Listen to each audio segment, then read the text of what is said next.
The conference room fell silent except for the muffled snickering that always followed whenever Kwame Asante spoke. He had just finished presenting his quarterly analysis. Meticulous charts, precise projections, insights that would save Meridian Financial millions. But all anyone seemed to hear was the gentle Ghanaian accent that colored his words. "You know, I'm not sure our clients would understand that presentation," Marcus Whitfield said, his voice dripping with the kind of condescension that comes naturally to men who've never had to prove themselves. The other executives around the mahogany table nodded in agreement, their expensive suits and inherited confidence creating an invisible wall between them and the man who'd worked twice as hard to sit in that same room. Kwame's fingers tightened around his Mont Blanc pen, a gift from his late father, a mathematics professor who'd sacrificed everything to send his son to Harvard Business School. The irony wasn't lost on him that his accent, the very thing these men mocked, represented 3 languages mastered before he'd even set foot in America. At 32, Kwame had already distinguished himself as one of the most brilliant financial analysts in the city. His models had predicted the 2020 market crash with uncanny accuracy. His risk assessments had saved his previous firm from catastrophic losses, and his innovations in derivative trading had been quietly adopted by half the investment banks on Wall Street. But at Meridian Financial, none of that seemed to matter as much as his inability to sound like he'd grown up in Greenwich. Marcus continued his performance, leaning back in his chair with the casual cruelty of someone who'd never faced real consequences. "Maybe we should have someone else present to the Pemberton account. Someone who can really connect with them, you know." The other executives chuckled appreciatively, and Kwame felt the familiar burn of humiliation mixed with something darker. A cold determination that had been building for months. The Pemberton account. $300 million in assets under management. The biggest client Meridian had landed in 5 years, and Kwame had been the one to bring them in. He'd spent weeks courting Eleanor Pemberton, the sharp-eyed CEO of Pemberton Industries, impressing her with his analytical depth and strategic vision. She'd specifically requested him as her primary contact, praising his thorough understanding of her company's needs. But Marcus Whitfield, the golden boy of Meridian's executive team, had other plans.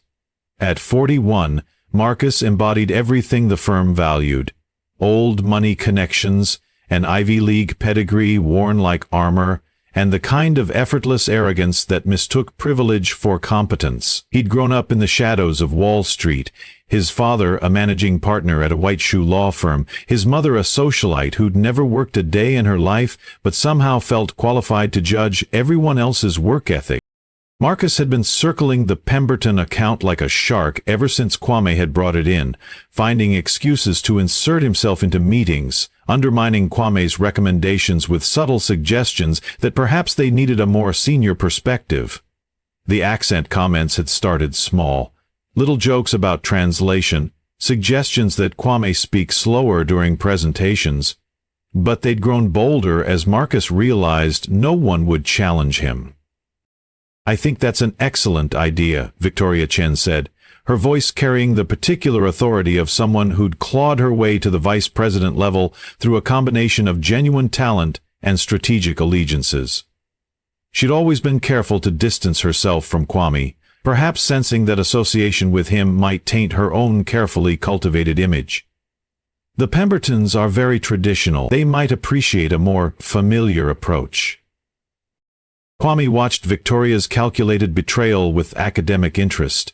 She was brilliant in her own right, but she'd learned early that survival in firms like Meridian often meant throwing others under the bus before they could throw you. He didn't blame her. He understood the game better than most, but he filed the information away for later use. The meeting continued with the usual ritual of assigning credit and shifting blame. Marcus would take over the Pemberton presentation supported by Victoria's team. Kwame would continue his analytical work, of course. His insights were too valuable to waste. But from now on, he'd remain safely behind the scenes where his accent wouldn't offend anyone's delicate sensibilities. As the executives filed out, their conversation already shifting to lunch plans and golf schedules, Kwame remained seated, his pen clicking in a steady rhythm that would have seemed random to anyone else but followed the precise mathematical pattern he used to calm his mind. He'd learned long ago that emotional reactions were a luxury he couldn't afford. But that didn't mean he had to accept humiliation as inevitable. The first phase of his plan had been forming in his mind for weeks, but now it crystallized with the clarity of a perfectly balanced equation. He pulled out his phone and scrolled through his contacts until he found the number he needed. Eleanor Pemberton answered on the second ring, her voice warm with genuine pleasure. "Kwame, I was just thinking about you. How's that market analysis coming along? I've been eager to see your thoughts on the Southeast Asian opportunities we discussed." He smiled, the first genuine expression he'd worn all day. "Actually, Mrs. Pemberton, I was hoping we might schedule a private dinner to discuss some concerns I have about your account management. Nothing urgent, but I think there are some things you should know about Meridian's internal processes." There was a pause, and he could almost hear her sharp mind processing the implications. "Of course. How about tomorrow evening? I'll have my assistant make reservations somewhere quiet." "Perfect. I'll bring some additional analysis I've been working on. I think you'll find it very illuminating." The next evening, Kwame sat across from Eleanor Pemberton in the private dining room of Le Bernardin, watching her face as she reviewed the documents he'd prepared. At 63, Eleanor had built Pemberton Industries from a small manufacturing company into a diversified conglomerate worth over $2 billion. She hadn't done it by accepting surface-level presentations or tolerating incompetence, regardless of how well-dressed it might be. "This is fascinating work," she said, her finger tracing the projections he'd outlined. "Your risk modeling for the emerging markets is particularly sophisticated. I assume this is the kind of analysis Marcus Whitfield will be presenting next week?" Kwame took a careful sip of his wine, choosing his words with the precision of a surgeon. "Actually, Mrs. Pemberton, I should clarify something about the division of responsibilities at Meridian. While I've been doing the analytical work on your account, Mr. Whitfield will be handling the client-facing presentations going forward." Eleanor's eyebrows rose slightly. "Oh, and why's that?" The question hung in the air like a challenge. Kwame could have deflected, could have given some corporate non-answer about team restructuring or strategic allocation of resources. Instead, he met her gaze directly and spoke with quiet honesty. "The firm feels that Mr. Whitfield's presentation style is more suitable for clients of your caliber. There's been some concern about my accent affecting the clarity of my communications." Eleanor set down her fork with deliberate precision, her expression shifting from curiosity to something considerably colder. "I see. And what does Mr. Whitfield bring to the table in terms of analytical expertise?" Kwame opened his tablet and pulled up a detailed comparison he'd prepared. Marcus had an impressive resume: MBA from Wharton, 3 years at Goldman Sachs, connections throughout the industry. But when it came to actual performance, the numbers told a different story. His track record was mediocre at best, buoyed by market conditions and senior support rather than genuine insight. "He's certainly well connected," Kwame said diplomatically. "His father's firm handles legal work for several major investment banks. He has strong relationships throughout the industry." Eleanor studied the data with the intensity of a woman who'd built her fortune on the ability to see through corporate doublespeak. Her questions were sharp and probing, forcing Kwame to defend not just his analysis, but his entire approach to risk management. By the end of the evening, he was exhausted but exhilarated. This was the kind of intellectual challenge he'd been craving, the recognition of his abilities that Maria had been systematically denying him. "Mr. Asante," Eleanor said as they prepared to leave, "I want you to know that I specifically requested you as my primary contact because of your exceptional work. Your analysis was the most thorough and insightful presentation I've received in years. Your accent, which I assume is Ghanaian based on your name, adds character to your presentation rather than detracting from it." She paused, her expression hardening. I find it deeply troubling that Meridian would make such a change without consulting me first. It suggests a fundamental misunderstanding of what I value in a business relationship." Kwame felt a surge of vindication mixed with anticipation. He'd known Eleanor was sharp, but this was even better than he'd hoped.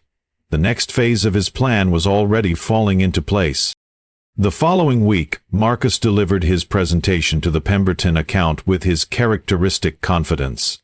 He'd spent hours rehearsing, using Kwame's analysis as the foundation, but adding his own interpretation and recommendations. The presentation was smooth, professional, and utterly forgettable. Eleanor listened politely, asking few questions and offering even fewer encouraging comments. When Marcus finished, she thanked him with the kind of corporate courtesy that experienced executives recognize as a polite dismissal. 2 days later, Kwame received a call from Eleanor's assistant requesting an urgent meeting. He found her in her corner office, surrounded by the kind of modern art that suggested both wealth and intellectual sophistication. She wasted no time on pleasantries. "I've been thinking about our conversation the other night, and I've made a decision. Pemberton Industries will be moving our account to a different firm. I wanted to tell you personally before we make the official announcement." Kwame felt his heart rate increase, but he kept his expression neutral. "May I ask what prompted this decision?" Eleanor's smile was sharp as a blade. "Let's just say that after Mr. Whitfield's presentation, I realized that Meridian and Pemberton Industries have very different ideas about the qualities that make for effective client service. I was particularly disappointed that the firm would sideline their most talented analyst in favor of someone whose primary qualification seems to be his ability to sound like he belongs at a country club." She leaned forward, her voice dropping to a conspirative whisper. "However, I do have a proposition for you. Pemberton Industries is considering establishing an in-house investment division. We'd be looking for someone with exceptional analytical skills to head up the department. The position would come with a substantial salary increase, equity participation, and complete autonomy over investment strategy." Kwame felt the world shift around him. This was beyond anything he'd dared to hope for. But he'd learned to be cautious about opportunities that seemed too good to be true. "That's an incredibly generous offer, Mrs. Pemberton, but I have to ask, is this connected to your decision to move the account?" Eleanor's laugh was genuinely amused. "Mr. Asante, I'm a businesswoman, not a charity case. I'm not offering you this position out of sympathy or spite. I'm offering it because you're exactly what we need. And I suspect that Meridian's loss could be our gain." She pulled out a folder and slid it across the desk. The proposed compensation package was staggering. Triple his current salary, plus bonuses tied to performance metrics he was confident he could exceed. More importantly, it offered something he'd never had at Meridian: genuine respect and recognition for his abilities. "I'll need some time to consider this," he said, though they both knew he'd already made his decision. "Of course. Take all the time you need, but I should mention that we're planning to announce the account transfer at the end of next week. I thought you might want to make your own career decisions before that news becomes public." The next few days passed in a blur of careful preparation. Kwame said nothing to his colleagues about Eleanor's offer, but he began quietly organizing his files and wrapping up his current projects. He also started making discreet inquiries about other Meridian clients who might be interested in hearing about alternative investment options. The revelation came during the Monday morning partners meeting. Marcus burst into the conference room, his usual composure shattered by panic and rage. Pemberton Industries had not only moved their account, but had also announced their intention to establish an in-house investment division, with Kwame Asante as the founding director. The room erupted in chaos. How had this happened? How had they lost their biggest client? And how had Kwame, who they'd systematically marginalized, suddenly landed one of the most prestigious positions in the industry? Victoria was the first to piece together the implications. If Pemberton was willing to poach Kwame, what did that say about their confidence in Meridian's other talent? More importantly, what other clients might be having similar conversations? The answer came over the next several weeks, as 3 more major clients announced they were reviewing their relationships with Meridian. Word had spread through the industry's informal networks, the kind of whispered conversations that happen at cocktail parties and charity galas, where reputations are made and destroyed over champagne and canapés. Kwame's new position at Pemberton Industries was announced with considerable fanfare. The financial press praised Eleanor's strategic vision in recruiting such exceptional talent, noting that Kwame's analytical innovations had been quietly influential throughout the industry. Several articles mentioned his previous work at Meridian, describing him as a rising star who'd been underutilized by his former firm. Marcus, meanwhile, found himself in the uncomfortable position of having to explain to the remaining partners how he'd managed to lose the firm's biggest client. His explanation, that Kwame had somehow poisoned the relationship through unprofessional conduct, was met with skepticism, particularly when other partners began sharing their own stories of client feedback, praising Kwame's work. The final blow came when Eleanor Pemberton herself was interviewed by the Financial Times about her new investment strategy. When asked about her decision to recruit Kwame, her response was devastating in its simplicity. "Mr. Asante is one of the most brilliant financial minds I've ever encountered. His insights into risk management and market dynamics are truly exceptional. I find it puzzling that Meridian would choose to sideline such talent in favor of less qualified individuals. Perhaps they were too focused on superficial characteristics rather than actual competence." The interview was picked up by every major financial publication, and suddenly Meridian found itself defending not just its client management practices, but its entire corporate culture. The firm's diversity statistics were scrutinized, its promotion practices questioned, and its leadership forced to issue carefully worded statements about their commitment to creating an inclusive environment. 6 months later, Kwame stood in his new corner office, looking out over the city skyline as he reviewed the quarterly reports from his investment division. The numbers were exceptional. Returns that exceeded projections, risk management that had protected Pemberton's assets during a volatile market period, and strategic positioning that had opened new opportunities for growth. His team was small but extraordinary, carefully selected for their analytical abilities rather than their social connections. They came from diverse backgrounds, immigrants and first-generation Americans who brought different perspectives to the work, women who'd been overlooked by traditional firms, brilliant minds who'd been dismissed because they didn't fit the narrow mold of what a Wall Street executive was supposed to look like. Eleanor knocked on his door, entering with the kind of smile that indicated good news. "The board meeting went extremely well. They're thrilled with the division's performance, and they've approved the expansion plan we discussed. We'll be adding 12 new positions over the next year." She settled into the chair across from his desk, her expression shifting to something more personal. "I wanted to thank you again for taking this risk. I know it wasn't easy to leave Meridian, regardless of how they treated you." Kwame considered his response carefully. "Actually, Mrs. Pemberton, I think they did me a favor. If they'd treated me fairly, I might have stayed comfortable in a situation that was ultimately limiting my potential. Sometimes the best thing that can happen to you is being forced to recognize your own worth." Eleanor nodded approvingly. "That's wisdom that comes from experience. But I hope you know that what you've built here isn't just about proving them wrong. You've created something genuinely valuable, a different way of doing business that prioritizes competence over connections, results over relationships."